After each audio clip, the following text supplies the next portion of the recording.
আসসালামু আলাইকুম।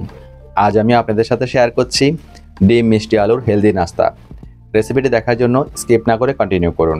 আমি খুব অল্প উপকরণ দিয়ে একেবারে ইজিভাবে এই রেসিপিটি তৈরি করেছি। সবার ভালো লেগেছে, তারপর আমি আপনাদের সাথে শেয়ার করেছি। দুর্দান্ত স্বাদের এই নাস্তাটি অবশ্যই বাসায় একবার ট্রাই করবেন।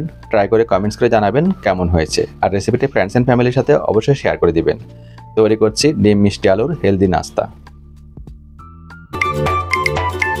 প্রিয় দর্শক, ডিম মিষ্টি আলুর হেলদি নাস্তা তৈরি করার জন্য এখানে আমি মাঝারি সাইজের 2টি মিষ্টি আলু নিয়ে নিয়েছি, দেখতে পাচ্ছেন। এবং মিষ্টি আলুর দুই পাশ থেকে আমি প্রথমে কেটে নিব। এরপর মিষ্টি আলুর যে স্কিনটা আছে সেটা আমি একটি ফিলারের সাহায্যে ছাড়িয়ে নিব। আমি ফিলারের সাহায্যে ছাড়িয়ে নিচ্ছি, আপনারা চাইলে দাবটির সাহায্যেও ছাড়িয়ে নিতে পারেন। মিষ্টি আলু কিন্তু আমরা সবাই খেতে পারবো, যারা ডায়েট করছি, যারা করছি না, যাদের ডায়াবেটিক্স আছে, যাদের ডায়াবেটিক্স নাই, সবাই খেতে পারবো। গোল আলু, মিষ্টি আলু দুটি কিন্তু আলু। গোল আলুতে স্টার্চ আছে, আমরা খেতে পারি না। আর মিষ্টি আলু আমরা খেতে পারবো, এতে গুড প্রোবায়োটিক আছে। মিষ্টি আলুর আরও অনেক গুণ। তো আমি একটি গ্রেটার মেশিন নিয়ে মিষ্টি আলুগুলোকে গ্রেট করে নিচ্ছি, দেখতে পাচ্ছেন। গ্রেট করা আমার ডান। এখন আমরা মূল রেসিপিতে চলে যাব। প্রিয় দর্শক, একটি মিক্সিং বোল নিয়ে তাতে আমি 2টি ডিম অ্যাড করে দিচ্ছি। ডিমগুলোকে প্রথমে আমি ফেটিয়ে নিব। খুব ভালো করে ফেটিয়ে নিতে হবে। ডিমগুলা ফেটানো আমার ডান, দেখতেই পাচ্ছেন। আর এখন আমি এখানে যে মিষ্টি আলু গ্রেট করেছি সেখান থেকে মেজারমেন্ট কাপে 1 কাপ মিষ্টি আলু নিয়ে নিব। 2টি ডিমের জন্য 1 কাপ মিষ্টি আলু ভালো করে নেড়েচেড়ে মিশিয়ে নিব। এরপর আমি এখানে সামান্য হিমালয়ান পিঙ্ক সল্ট অ্যাড করে দিব। আবার একটু নেড়েচেড়ে মিশিয়ে নিব।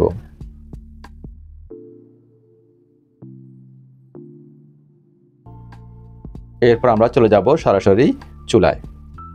প্রিয় দর্শক, চুলায় একটা প্যান বসিয়ে প্যানটা গরম হলে তাতে আমি অ্যাড করে দিলাম 1 ক্লোভ বাটার। এখানে প্রায় 1.5 টেবিল চামচের মতো বাটার হবে। গলার পরে এরপর বাটারটা গলে গেলে আমি ডিম মিষ্টি আলু মিশ্রণটি অ্যাড করে দিব। চুলার ফ্লেম এখন একেবারে লো ফ্লেমে আছে। ভালো করে স্প্রেড করে দিচ্ছি, সমান করে দিচ্ছি। চারপাশ থেকে আমরা সমান করে দিচ্ছি, দেখতে পাচ্ছেন। এরপর আমি এখানে অ্যাড করব 2 টেবিল চামচ সাদা তিল। সাদা তিলটা এমনভাবে দিব যাতে মিষ্টি আলুর উপরে একদম উপরে একটা প্রলেপ পড়ে যায়। মিষ্টি আলুগুলো যেন দেখা না যায়। সামান্য দেখা গেলে কোনো সমস্যা নেই। এই নাস্তাটিকে আপনারা তিলের খাজাও বলতে পারেন। ডিম মিষ্টি আলু তিলের খাজা। সাদা তিল ব্যবহার করা ডান। চুলার ফ্লেম লো ফ্লেমে রেখে ঢাকনা দিয়ে ডেকে আমি 3 মিনিট কুক করব।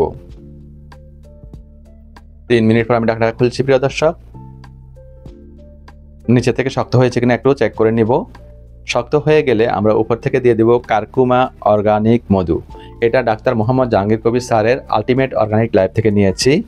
যারা এটা নিতে চান তারা আমার কমেন্ট সেকশনে কমেন্টস করবেন, আমি আপনাদের নাম্বার দিয়ে দিব, আপনারা নিতে পারবেন। তো এখানে আমি প্রায় 1 টেবিল চামচের মতো মধু ব্যবহার করছি।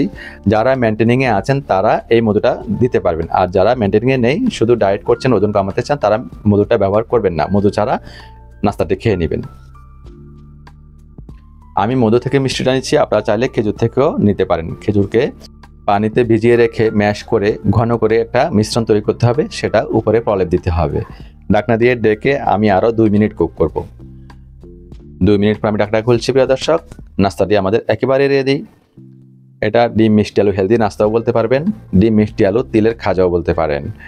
একটি সার্ভিং ডিশে সার্ভ করে দিলাম। প্রিয় দর্শক, দেখুন এটা দেখতে যতটা লোভনীয় লাগছে, খেতে ভীষণই সুস্বাদু, অসম্ভব মজার।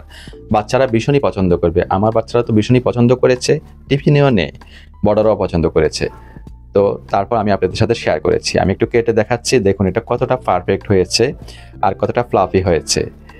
শক্ত হয়ে যায় নাই, একদম নরম ফ্লাফি, আর বাইন্ডিংসটা কিন্তু ভালোভাবেই হয়েছে। প্রিয় দর্শক, একদম পারফেক্ট একটি নাস্তা আমি আপনাদের সাথে শেয়ার করেছি, যেটি আগে কখনো কেউ শেয়ার করেনি। অবশ্যই বাসায় তৈরি করবেন, তৈরি করে কমেন্টস করে জানাবেন কেমন হয়েছে। রেসিপিটি ফ্রেন্ডস অ্যান্ড ফ্যামিলির সাথে শেয়ার করবেন। প্রিয় দর্শক, আমি খেয়ে নিচ্ছি, আর খেতে খেতে আপনাদের কাছ থেকে বিদায় নিচ্ছি। বিদায় নিতে নিতে একটি মেসেজ দেব, স্বাস্থ্যকর খাবার খান, নিরাপদ জীবন গড়ুন। Healthy food save life. এই মেসেজটি অবশ্যই ফ্রেন্ডস অ্যান্ড ফ্যামিলি স্বজনদের সাথে শেয়ার করে দিবেন, যাতে তারা উপকৃত হতে পারে। তো প্রিয় দর্শক, যারা আমার রেসিপিটি দেখেছেন, ভালো লেগেছে, 2 হাত তুলে আমাদের জন্য দোয়া করবেন। দেখা হবে পরবর্তী রেসিপিতে। আল্লাহ হাফেজ।